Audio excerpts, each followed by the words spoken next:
Hi everybody, welcome to Just German Things. My name is Nandini and I'm an Indian girl living in Germany, and I'm also a German teacher by profession. If you follow me on Instagram, you already know that I make content on life in Germany, German language, jobs and study in Germany, and travel across Europe. So today is going to be a very special video because this video is going to be on demand. A lot of you have written me a lot of times about making a video on prepositions in German. And I admit that the German prepositions are not very easy to understand, but you need to know a few tricks. Once you know these tricks, I'm sure you will get your way around German prepositions. So watch till the end, and then I'm sure it's going to be a very interesting video for all of you and going to help you a lot. So let's go. So before I start this video, I want you to tell that there are different ways how you can categorize the prepositions. Of course, you can categorize them in accusative and dative, but I'm not going to do that because it's more about understanding the context. When do we use which prepositions? So I'm going to actually divide the type of prepositions in two categories. So the first category is temporale Präpositionen. So temporale Präpositionen, where we are going to answer something about time related thing. For example, I'm working from 11 o'clock till 6 o'clock in the evening. So that from till, so whatever talks about time, that is temporale Präpositionen. And the second type is actually Lokale Präpositionen. Now, to be honest, I've been teaching German since more than 10 years now, and I know that temporale Präpositionen, it's not a very big problem for the students because it's very easy to understand. And to be honest, there's a literal translation, like you can translate, okay, this in German it is von bis, and that's how it is in English, from till. So, but the major topic would be Lokale Präpositionen. Und Lokale Präpositionen means when we are answering the question wo und wohin. So talking about Lokale Präpositionen, I am going to talk about Wechselpräpositionen first. I don't know if you have already heard this term Wechselpräpositionen, but normally students do come across this term in eins actually. Because this is something that is the important part of prepositions, where we talk about prepositions which are actually moody. So in the list of Wechselpräpositionen, we have 7 prepositions. Why do we call it Wechsel? Because they keep on changing. They are really moody types. But then we need to remember how they react in particular situation. For example, they can be accusative or dative depending on their mood. Now, how would you remember which prepositions fall under this category? You just need to learn one word for that, and that is Sunu Hawaii. Sunu Hawaii is the acronym of the list of prepositions which are Wechselpräpositionen, which is zwischen, über, neben, unter, hinter, auf, vor, in. So if you know Sunu Hawaii, you know already that the prepositions are going to be in the category of Wechselpräpositionen.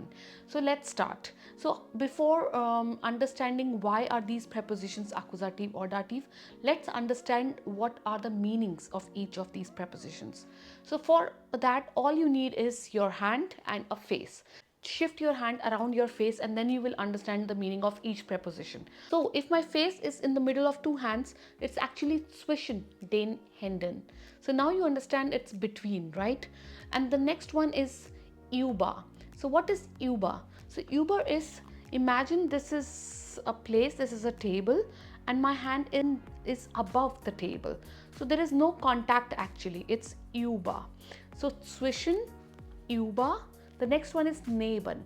So the neben preposition is actually where there is again no contact, but it is not above, it is near or next to an object. So that's neben. The next one is unter. So unter is again, now I'm moving my hand under something, under my face. So that's unter. So Sunu Hawaii, H stands for hinter, which means behind. Now I'm moving my hand behind it. So that's hinter. So my hand is behind my face now, hinter. The next one is A, which stands for auf. So auf is actually when there's a contact like this. My hand is actually on the head or on the, yes, so this kind of contact is auf. Then the next one is V, and V stands for for. So this is actually for where my hand is in front of my head or in front of my face. So that's for. So sunu Hawaii, then we have A. So the next A stands for un. Now you see again there's a contact. My face is in contact with my hand, but this is not this contact, it's actually a vertical contact. For example, on the wall. If a picture is hanging on the wall, so the normally the contact between the picture and the wall is like this. It's not like this. That's why it's un. And in is like the way we have it in English, it's inside something. So for example, if finger is inside my mouth, that's in. So if I talk about all these prepositions again, all you have to do is remember the word Sunu Hawaii and just move your hand around your face and remember what does each preposition mean. So now talking about the Wechsel Präpositionen, how do we actually know why are these prepositions sometimes accusative and sometimes dative? So there comes the question into play. So there are two questions when we are talking about Lokale Präpositionen. One question is wo, which talks about position of something, and the other thing is wohin. Something is moving in some direction. There is some kind of movement happening. For example, if I say that I am in supermarket right now, so I would say ich bin im Supermarkt. So there is dative, in plus dem. But if I'm going to the supermarket, inside the supermarket, now I know this in is where I need wohin because I am still going, I am not there yet. So ich gehe in den Supermarkt. So that in den Supermarkt is actually because that den is accusative and the question is wohin. So all you have to remember is the question wo is like one position, or is the question wohin, like moving in a direction, there's a movement, some Bewegung. So that's how you remember. For example, I will also give you an example with the verbs like liegen and legen. For if a book is lying on the table, I would say, wo liegt das Buch? Where is the book lying? The book is lying on the table. So das Buch liegt auf dem Tisch. Auf, remember, because the book and the table, this kind of contact is there. This is the table and this is the book, imagine. So das Buch liegt auf dem Tisch. Now I'm going to put that book on the table. So when I'm doing it, there is again action involved. Then I would say, ich lege das Buch auf den Tisch. So that auf dem Tisch, where it's actually lying, and if I'm doing it right now, I'm going to put the book on the table. So that movement, wohin, the answer would be auf den Tisch. So the movement means accusative, no movement, just the position means dative. So it can be applied to all the cases. So this is all about Wechsel Präpositionen, but it doesn't end here. Because when we're talking about wo or wohin, it's not just these prepositions. We have some more rules to learn here, but I'll make sure that I make it easy for you again. So what are the things that we have to remember? For example, you're calling somebody and you're telling that person, right now I'm at my friend's place. For example, right now I'm at Claudia's place, at her house. So most of my students, what would they do? Ich bin am Claudia's Platz. That's how they will translate it, because I am at Claudia's place, at her house. But you have to remember some rules when you're talking about places, like you are at someone's place. For example, I am at a doctor's clinic, okay, or I am at a salon. So in all that case, when I am at somebody's place, we don't say am etwas, we just use the preposition bei. So ich bin beim Arzt, which means I am at the doctor's clinic, at his place. Ich bin gerade bei Claudia, which means I am actually at Claudia's place right now, at her house right now. Or ich bin beim Friseur. So beim Friseur means at hairdresser's place. What's his place? At his salon. So ich bin beim Friseur.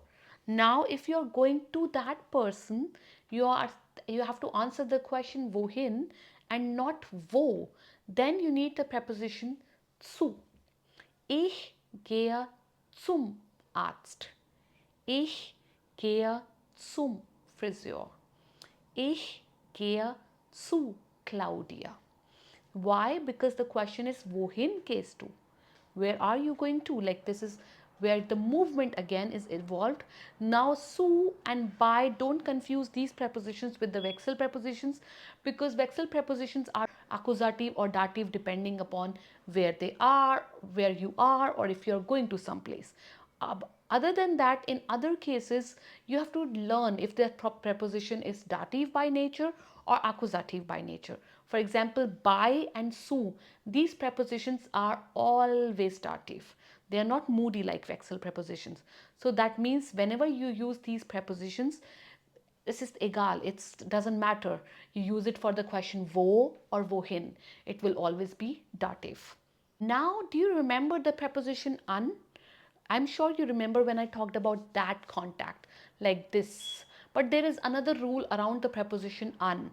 So imagine you're going to a beach, you're going to a sea, to a lake.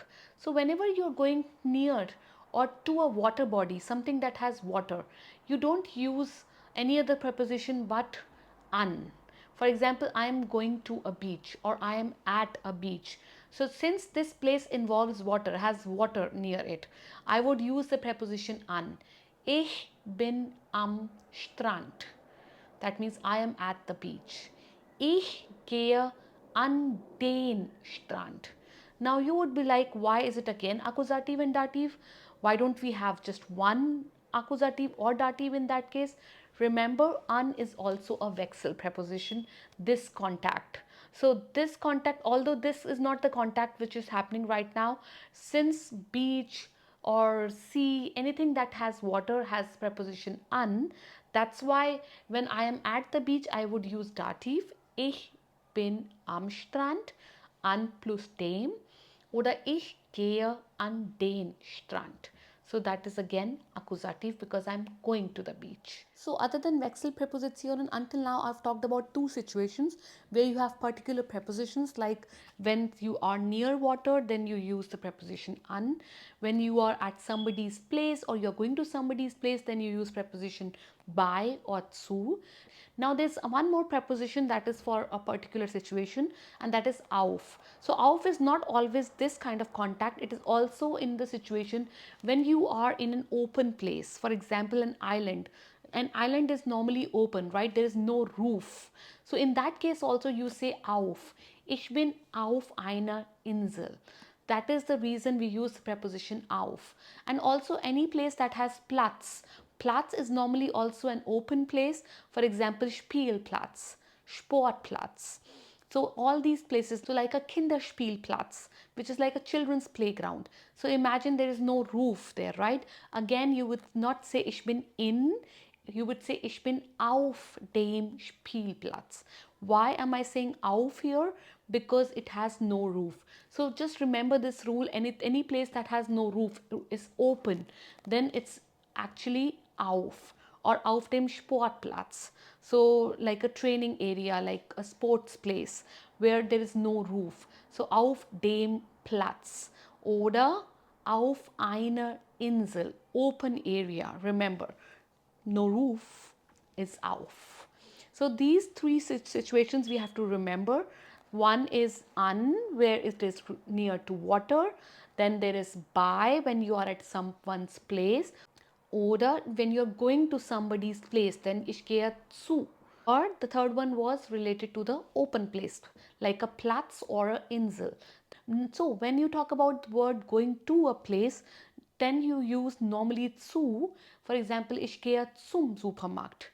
So now you're going to the supermarket. So that to, the English to translates most of the time to su, but not always. So for example, if you are going to an open market, to an open fresh market, so normally these open markets are not inside a place, they are on the road. So you say ich bin auf dem Markt. Ich gehe auf den Markt. But if you're going to a supermarket, supermarket is normally a building, like you're going inside a place, right? It's not open, it has a roof. So you would say ich gehe zu dem oder zum Supermarkt case. But when you're talking about a city or let's say a country, most of the times you would use the preposition nach. Or ich fahre heute nach Berlin. So ich fliege nach Deutschland. So when there is no article involved, like most of the cities, most of the countries in German, they don't have any article. There are of course exceptions like die Schweiz, die Türkei. So there are exceptions because these countries come with an article. So in that case we don't use nach, but all the other countries, like most of the countries, they do have, we use preposition nach when we are going to this country or a city. And when we are in the country or we are in the city, we simply use in. So ich fliege nach Deutschland. Ich bin in Deutschland. So that's how you use. But there are always some exceptions. For example, in the case of house, when you are at house, you actually say ich bin zu Hause. But when you're going to the house, you say ich gehe nach Hause. So German is one language that loves exceptions. So it's always better that you focus also on exceptions, like in the case of Hause. So that was all about today's video. I think I have tried to cover most of the prepositions, not all to be honest, but when I talk about Wechsel preposition and the most confusing prepositions, these are the prepositions that come to my mind first. Of course, there are many other prepositions which are left, for example, durch oder entlang, ohne. So there are other prepositions which are also accusative always, but I think they are still easy to understand. That is why today what I covered on Lokale Präpositionen. So I hope this video was helpful for you. More videos. If you would like to see more videos like these where I explain a particular concept, a particular topic, I really want you to subscribe first and please like and comment so that I know that this was a helpful video, and I would definitely make more videos like these. So all I need is share with your friends, those who are learning German. Also save this video, subscribe, and I will be surely making more videos like this for you. So that was all for today's video. Thank you so much. Auf Wiedersehen. Tschüss und Namaste.